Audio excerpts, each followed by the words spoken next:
Shalom, sahabat Repa yang terkasih dalam Tuhan. Berbicara tentang persembahan, apa yang paling berharga bagi kita hari ini? Bagi sebagian orang, mungkin emas, gadget, atau waktu luang. Tapi pernahkah kita berpikir bahwa apa yang paling berharga justru bisa menjadi ujian iman terbesar kita? Sahabat, di zaman sekarang banyak orang mempersembahkan apa yang sisa, bukan yang utama.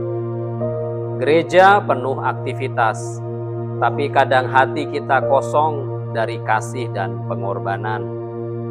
Dunia memuja materi, sementara Tuhan mencari hati yang mau terbakar oleh api kasih-Nya.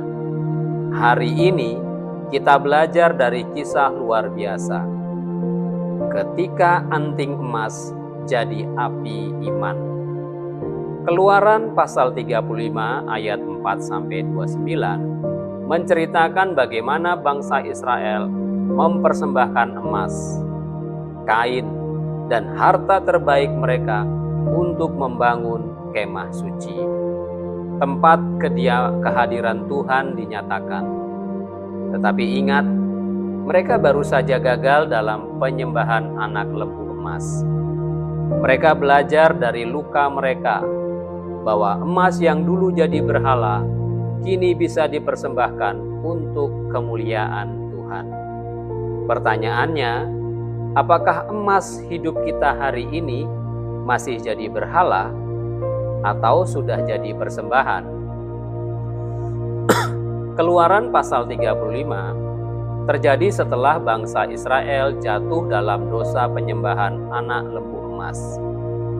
Di dalam Keluaran pasal 32 disebutkan, mereka baru saja dihukum, ditegur, dan kini dipulihkan. Musa memimpin mereka untuk membangun kemah suci atau tabernakel, bukan sekedar tenda, tapi simbol hadirat Tuhan di tengah umat. Dalam budaya Timur Tengah kuno, emas, perak, dan kain ungu adalah simbol kekayaan dan status sosial. Anting emas khususnya melambangkan identitas, kehormatan, dan warisan keluarga. Ketika orang Israel melepaskan anting emas mereka, itu bukan tindakan kecil. Mereka sedang berkata, "Tuhan, aku lepaskan kebanggaanku. Aku serahkan masa laluku. Aku ingin Engkau berdiam dalam hidupku." Para ahli seperti Walter Brueggemann menyebut bagian ini sebagai momen penyembuhan nasional. Bangsa yang dulunya menukar Tuhan dengan patung emas, kini mengembalikan emas itu kepada Tuhan. Ada proses pemurnian rohani, dari penyembahan materi menjadi penyembahan sejati. Bagi bangsa Israel, persembahan bukan sekedar ekonomi, itu spiritual recovery. Tanda bahwa mereka memilih kembali berjalan bersama Allah. Begitu juga kita, sahabat. Kadang Tuhan meminta kita melepaskan sesuatu bukan karena Ia mau mengambil, tapi karena Ia mau menyucikan. Di dalam teks Ibrani, kata tergerak hatinya ditulis nasa libo, sedangkan kata terdorong oleh roh ditulis nadab ruho. Kedua kata ini muncul berulang kali di dalam ayat 21, ayat 22, ayat 26, dan ayat 29. Artinya, persembahan bukan karena paksaan dari Musa, tapi karena dorongan batin umat Allah yang tulus. Penulis kitab Keluaran ingin menunjukkan bahwa pembangunan kemah suci bukan proyek institusi atau proyek lembaga, bukan, melainkan buah cinta komunitas kepada Tuhan. Setiap orang, yaitu laki-laki, perempuan, kaya, miskin, semua ikut ambil bagian. Tidak ada kasta di hadapan Allah ketika hati mau memberi. Secara naratif, Keluaran pasal 35 adalah sebuah kontras teologi terhadap Keluaran pasal 32. Di dalam pasal 32, emas dipakai untuk membuat berhala. Sedangkan di pasal 35, emas dipersembahkan untuk hadirat Allah.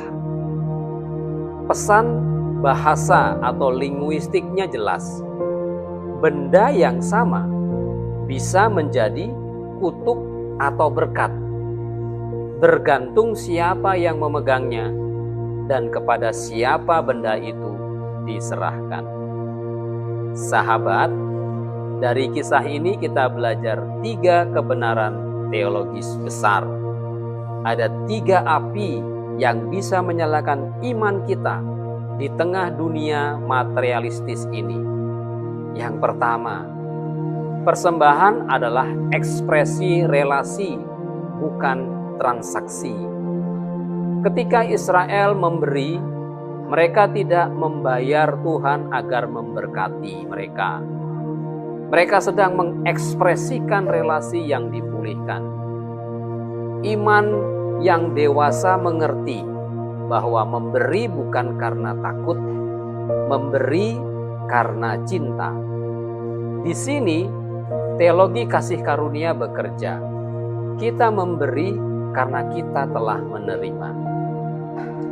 Pelajaran yang kedua, Tuhan mengubah berhala jadi alat kemuliaan. Emas yang dulu jadi alat dosa, kini dipakai membangun hadirat Tuhan.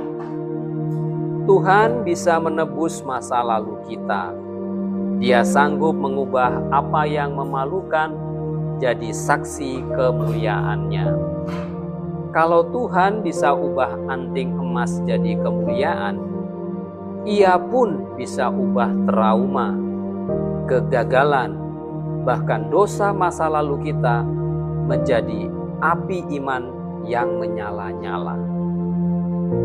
Pelajaran yang ketiga, api iman selalu dimulai dari ketaatan hati yang tersentuh Roh Kudus.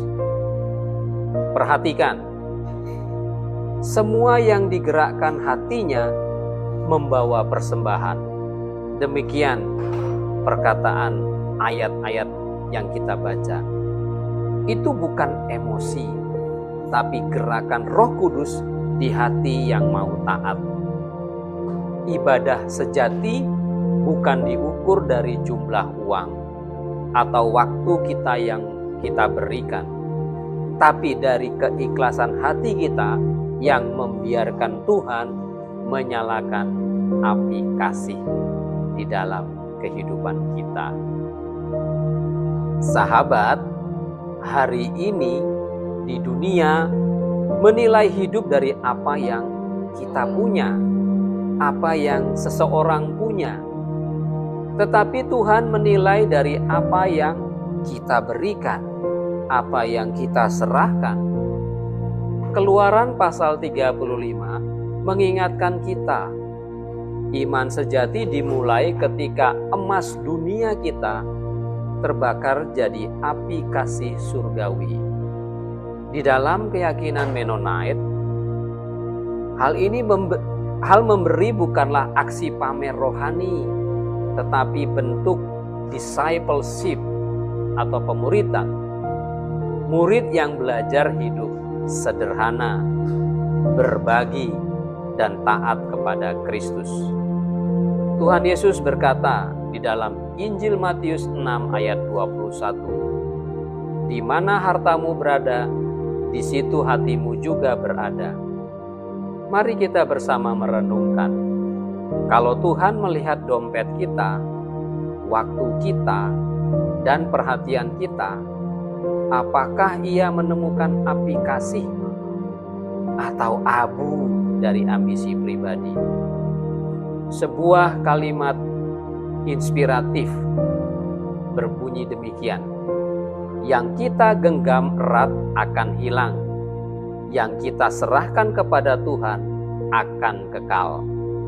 Artinya, hanya yang dibakar oleh kasih Tuhan akan terus menyala dalam kekekalan. Sahabat, mari jadikan anting emas hidup kita, apapun bentuknya, sebagai bahan bakar bagi api iman yang tidak pernah padam. Mari kita berdoa. Tuhan, hari ini kami belajar bahwa Engkau tidak melihat seberapa besar yang kami punya, tapi seberapa dalam hati kami terbakar bagimu. Kami serahkan anting emas hidup kami, kebanggaan, harta, waktu, bahkan luka, agar semuanya menjadi kemuliaan bagimu. Ajari kami memberi bukan karena terpaksa, tapi karena cinta. Jadikan kami umat yang hatinya digerakkan Roh Kudus untuk membangun kerajaan-Mu. Ubah yang dulu menjadi berhala, kini jadi persembahan. Ubah yang dulu jadi dosa, kini jadi kesaksian. Dan nyalakan kembali api iman kami, ya Tuhan, supaya dunia melihat terang kasih-Mu melalui hidup kami. Dalam nama Tuhan Yesus, Tuhan dan Juru Selamat kami berdoa. Amin.